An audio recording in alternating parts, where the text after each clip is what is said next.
Olá, muito boa tarde. Há 20 anos chegava a Portugal a organização Ajuda à Igreja que Sofre. Dependente do Vaticano, tem por objetivo ajudar os cristãos perseguidos em todo o mundo, hoje com atenções muito voltadas para países como a Síria, o Líbano ou o Iraque, entre outros. Catarina Martins Betancourt, que dirige o secretariado português desta organização, é hoje convidada do programa Eclésia. Muito boa tarde. Olá, boa tarde. Obrigado por estar neste programa. 20 anos de presença em Portugal, de uma organização que tem muitos mais. A experiência desta organização, o que é que diz sobre o contributo da solidariedade para pôr fim à perseguição aos cristãos? Bem, boa tarde de novo, e de facto a Ajuda à Igreja que Sofre já começou há mais anos, não aqui em Portugal, mas há 70 anos, vamos celebrar 70 anos dentro de 2 anos, e de facto o início da nossa obra começou num fim de um conflito, Segunda Guerra Mundial, em que o nosso fundador visitou a Alemanha e ficou chocado com o que encontrou, com os milhões de refugiados nas ruas da Alemanha, pessoas odiadas por todos, em que ninguém os ajudava, que ninguém os queria apoiar a sair desta situação da Segunda Guerra Mundial. Portanto, o padre Berend Fried, no Natal de 1947, escreveu um artigo intitulado Sem Lugar na Estalagem, em que apelava à solidariedade dos belgas e dos holandeses para com estas pessoas, para com estes alemães. E, de facto, foi um sucesso extraordinário este seu primeiro artigo, este primeiro apelo, em que ele interpretou como sendo um sinal de Deus de que era preciso fazer alguma coisa por todas estas pessoas que estavam a passar dificuldades. E, portanto, este nosso primeiro trabalho foi de apoiar, de facto, os alemães, mas depois, com o início, com a construção de um muro de ferro, uma cortina de ferro na Europa, portanto, olharmos para a Europa de Leste. E tem, na origem, está essa ajuda a quem é perseguido por causa da religião? Sim, portanto, tivemos com um regime totalitário, portanto, Europa de Leste, um regime totalitário em que não era permitido qualquer tipo de religião, em que todos os padres, todas as irmãs, congregações deveriam ser aniquiladas e, portanto, o nosso trabalho foi apoiá-los e estar presente para que eles se mantivessem vivos, para que a palavra de Deus continuasse nestes países. E foi, de facto, um sucesso, no sentido em que há muitas vocações nestes países, há um trabalho muito grande da Ajuda à Igreja que Sofre, que fez ao longo dos anos de apoiar esta Igreja a manter-se viva, e está viva e continua viva, graças a Deus. Mostra que no combate, enfim, a ultrapassar situações de conflito, para além das negociações internacionais, para além da via das armas, para além, enfim, da diplomacia, qual é a via específica que a Ajuda à Igreja que Sofre propõe? Bem, a Ajuda à Igreja que Sofre tem por objetivo ajudar as pessoas no terreno, ajudar a Igreja no terreno a manter-se presente, a manter a ajuda que dá à comunidade.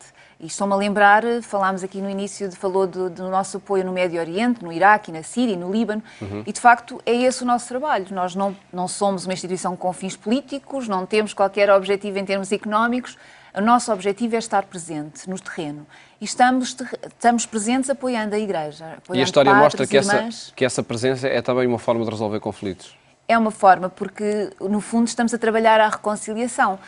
Portanto, imagine o que há 70 anos atrás, o padre Berend Fried, quando pediu o apoio dos belgas e holandeses para ajudar os alemães, odiados, eram um inimigo. Portanto, é um trabalho de reconciliação que ele começou a fazer, de um entendimento entre os povos. E vemos hoje o que é que se passa. E, portanto, essa nossa experiência está hoje também a ser aplicada no Médio Oriente, em que estamos, de facto, presentes, ajudando a Igreja. É a Igreja que está junto à população, é a Igreja que ajuda as pessoas em todas as coisas mais básicas necessárias para o seu dia-a-dia, desde a alimentação, desde a saúde, desde cuidados de educação, médicos, tudo. Portanto, tudo o que seja necessário, a Igreja está presente. E esta nossa presença no Médio Oriente, através do apoio que os nossos benfeitores nos fazem chegar, é de facto estar junto à população e apoiá-los em tudo o que é necessário. E já iremos informar também sobre esses projetos de ajuda ao Médio Oriente, nomeadamente aos refugiados que saem da Síria. A experiência ainda do leste, depois do Muro de Berlim, depois dessa cortina de ferro, como é que foi possível manter o cristianismo num ambiente de total perseguição, nomeadamente nos países da ex-União Soviética? Eu penso que de facto é Deus a trabalhar. E como é que se pode explicar que, apesar de todas as perseguições, como é que se pode entender que as pessoas continuam a acreditar em Deus e a viver e a morrer, se necessário, por Deus? E o nosso apoio é esse, é de dar esta esperança, levar este apoio para a sua subsistência, para não desistirem de estar nestes países. E o Padre Benefício fez isto na Europa de Leste, portanto, estando sempre presentes, apesar de todas as dificuldades, apesar de muitas vezes muitas pessoas serem presas, serem torturadas, algumas estarem anos e anos em campos de trabalho forçado, mas nunca perderam a sua fé, porque tiveram sempre alguém do lado deles, e esse alguém são de facto estes padres, estas irmãs, que apesar de todas as adversidades, continuam a estar presentes. E isto hoje continua-se a verificar em tantos países que, apesar de todas as adversidades, de saberem que podem correr o risco de vida, podem ser presos, podem ser torturados, podem ser mortos até, mas continuam presentes e não querem deixar de ter dar este seu exemplo e de estar presentes no terreno. A ajuda, portanto, a recolha de donativos para ajudar cristãos desses contextos é uma forma de manter a presença cristã. Há outras também que a Ajuda à Igreja que Sofre leva por diante? Bem, as nossas grandes linhas de ação é ajudar na formação dos padres, de leigos que estejam presentes no terreno, ajudá-los através dos meios de comunicação social. Imagino países muito grandes em que é necessário os meios de comunicação social para levar a palavra de Deus, meios de mobilidade, impressão de literatura religiosa, apoio à subsistência e, ultimamente, temos este grande área de trabalho que é o apoio aos refugiados, porque estamos a viver numa altura excepcional da vida e que não podemos ficar indiferentes também a todo este sofrimento. Como é que foi o início desta organização aqui em Portugal, há 20 anos? Bem, há 20 anos começámos com um pequeno secretariado em que, de facto, começámos a apelar à generosidade dos portugueses, falando de uma realidade que ainda hoje muitas vezes não é conhecida, é um pouco desconhecida, desta perseguição do que existe. Em Portugal pensa-se que os cristãos não são perseguidos? Muitas vezes sim, não se tem conhecimento da verdadeira realidade, do que se passa em muitos países, porque nós aqui, efetivamente, em Portugal e na Europa, embora por vezes haja alguns casos de alguma perseguição, mas nada comparado com o que se vive em determinados países do mundo e, portanto, quando falamos, quando damos conferências, quando damos testemunhos do que se passa no mundo, muitas vezes as pessoas dizem-nos que não têm conhecimento desta realidade, que é uma realidade muitas vezes muito, muito dura e que não é conhecida aqui em Portugal. Qual a relevância de Fátima e da mensagem de Fátima para este tema da perseguição aos cristãos? É muito importante e, de facto, quando nós falamos, quando trazemos alguém, a primeira coisa que nos pedem é para levarmos a Fátima, para estarmos junto de Nossa Senhora a rezar. Isto porque, de facto, a nossa instituição está muito ligada à Fátima. O nosso fundador consagrou a nossa obra à Fátima, à Nossa Senhora de Fátima, e a oração, sendo um dos pilares mais importantes da nossa instituição, não podemos passar ao lado de Nossa Senhora de Fátima, de toda esta sua proteção, de apelar a ela também para que ajude todas estas pessoas que estão a ser perseguidas, para que leve também a paz a estes países onde não há paz. Portugal, o Secretariado Português, nasceu precisamente em torno da peregrinação de Outubro a Fátima, não foi? Exatamente. Há 20 anos. Há 20 anos, portanto, dia 13 de outubro... Nesta peregrinação assinalam-se também esses 20 anos. Esses 20 anos do início da AIS em Portugal, da sua atividade e desta confrontar os portugueses, informar os portugueses da necessidade de olharmos para os cristãos em todo o mundo, de rezarmos por eles e também de os apoiarmos, porque muitos necessitam da nossa ajuda. O relatório de 2014 da Fundação Ajuda à Igreja que Sofre dizia que em Portugal foram recolhidos 2,2 milhões de euros em donativos. Isto representa um envolvimento crescente dos portugueses nesta causa? Sim, de facto, nos últimos anos e apesar de toda a crise económica que Portugal também vive e que os nossos benfeitores também sentem, com certeza, a generosidade dos portugueses, a generosidade dos nossos benfeitores é extraordinária e tanto que nos últimos anos tem crescido muito. E o ano passado, 2014, com tudo o que aconteceu no Médio Oriente, nomeadamente no Iraque, foi, de facto, um despertar para esta necessidade de ajudarmos estes nossos irmãos na fé, que de um dia para o outro viram-se obrigados a deixar tudo para trás e chegaram a um sítio no Iraque, portanto, é Erbil e Ankawa, em que não havia nada, em que nada tinham trazido às suas casas e que estavam completamente à mercê do apoio das instituições internacionais. E a Ajuda à Igreja que Sofre tem estado, de facto, no Médio Oriente, no Iraque. Somos, neste momento, a instituição que mais tem apoiado a Igreja do Iraque 59% dos fundos que a Igreja do Iraque tem recebido tem sido da AIS, a nível internacional. Portanto, tem sido um apoio muito, muito forte, porque as necessidades são muitas e não podemos correr o risco, como temos estado a assistir desde o ano passado até agora, com mais força, do desaparecimento da comunidade cristã. E, portanto, estamos... Este apoio dirige especificamente aos cristãos? Temos estado a apoiar os cristãos, mas a Igreja nunca fecha a porta a ninguém. Portanto, sabemos, e quando estivemos no Iraque, quando eu estive no Iraque, eu vi isso, muitas pessoas a dizerem que a única instituição que apoiou, independentemente da religião, foi a Igreja. Essa viagem era precisamente um tema que gostava de referir aqui. Foi há quantos meses que esteve no Iraque? Estive em abril Em abril. Percebia-se já essa tendência de saída, não só no Iraque, como no Líbano também, onde esteve, não é? Nos dois países, a tendência de saída de muitos refugiados? Há muita vontade de sair porque não há segurança, não há esperança, não há paz e, portanto, todas as pessoas tentam dar à sua família o melhor e todas as pessoas com quem falámos dos campos de refugiados, de facto, não têm esperança no futuro e querem dar uma vida melhor aos seus filhos, portanto, tentam esta saída. Muitas das pessoas com quem nós falámos mantêm-se, tanto no Iraque como no Líbano, à espera de um visto, que não é fácil, este visto para vir para um país europeu ou dos Estados Unidos ou Austrália, portanto, mas querem de facto sair. Observa-se este êxodo crescente.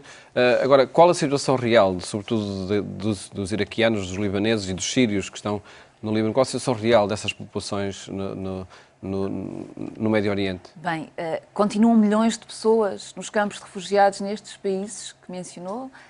Sobretudo Líbano e Iraque, não é? Líbano, Iraque, Jordânia, Turquia, Síria, própria Síria. Há muitas pessoas deslocadas dentro da própria Síria. Portanto, continuam milhões de pessoas dentro destes campos à procura ou de regressar às suas terras, caso haja paz, às suas casas, o que restou das suas casas, mas muitos querem sair, de facto. Principalmente famílias mais jovens, com filhos jovens, que procuram dar um futuro, porque, e falando do Iraque em concreto e da comunidade iraquiana, tem sido uma comunidade muito sofrida. Desde 2003 tem havido um verdadeiro genocídio contra a comunidade cristã e contra as minorias presentes no Iraque. O que é que está na origem desse genocídio, na sua opinião?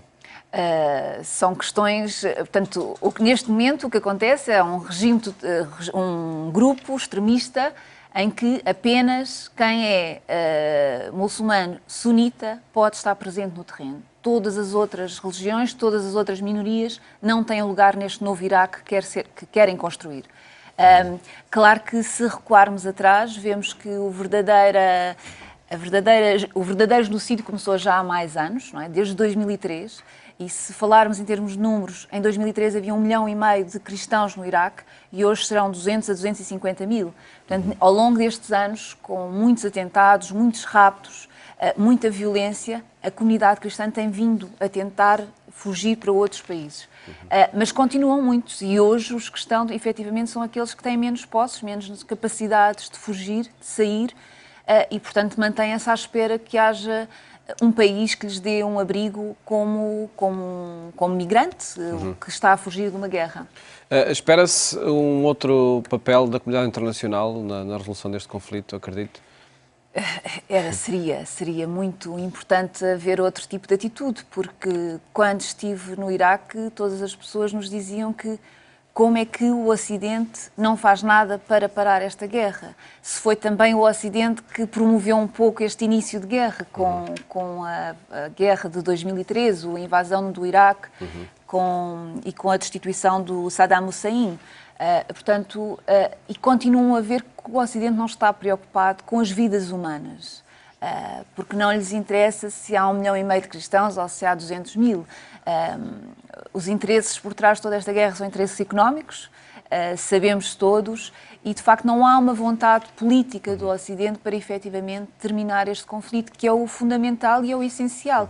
Porque acredito que muitos destes milhões de pessoas que estão concentradas nesta zona do mundo, fugidos das suas casas, se houver paz, se houver segurança na sua terra, voltarão para as suas casas. Não pretendem sair do seu país, mas se não lhes derem outra hipótese, terão que sair.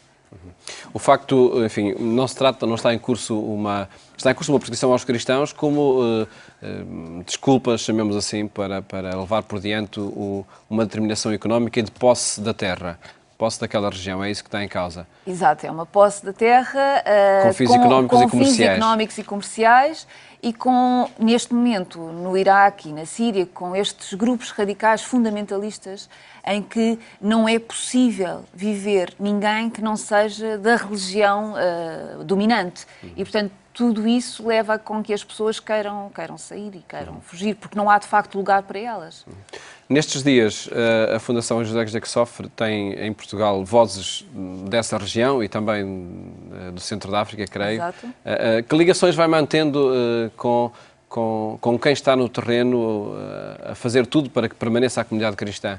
As nossas ligações com o terreno são praticamente diárias, muitas vezes aqui do Secretariado Português, mas também e essencialmente do Secretariado Internacional na Alemanha, em que há este contacto diário com quem está no terreno.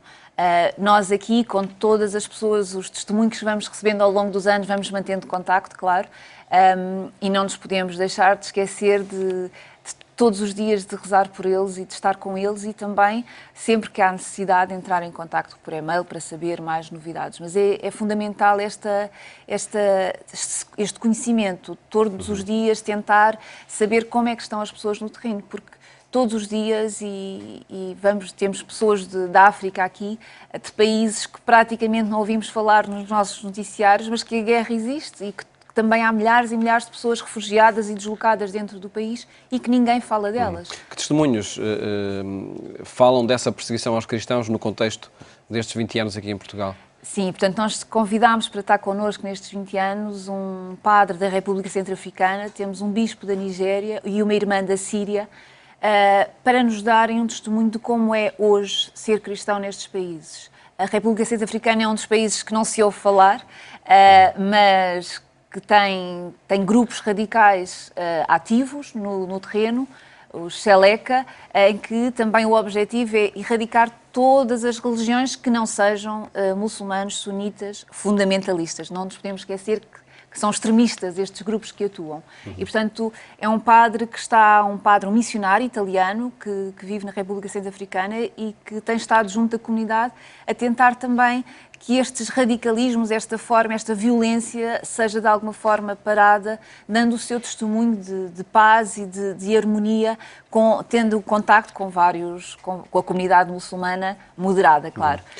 O mesmo cenário, acredito que se passa na Nigéria, não é? Na Nigéria, sim, é a mesma coisa. Temos o caso do Boko Haram, outro grupo radical islâmico no terreno a atuar, onde também a guerra, onde os refugiados, os deslocados internos são uma massa humana tremenda, milhões de pessoas que estão também deslocadas dentro da própria Nigéria, e a Síria, todos nós conhecemos, portanto, esta irmã que está connosco, uma irmã de Alepo, que se tem mantido apesar da guerra, e Alepo foi uma cidade também muito martirizada, e ainda há dias falei com ela, e falando com ela, portanto, ela fala que há constantemente ataques, há constantemente bombardeamentos, portanto, é uma vida muito difícil, mas esta irmã não quer de maneira nenhuma sair e deixar toda a comunidade sem apoio. Portanto, esta irmã tem estado em contacto connosco, tem recebido apoio nosso para estar presente no terreno, para levar medicamentos, para levar comida, roupa, água, o mais básico que nós possamos imaginar e que é fundamental para que as pessoas continuem a viver.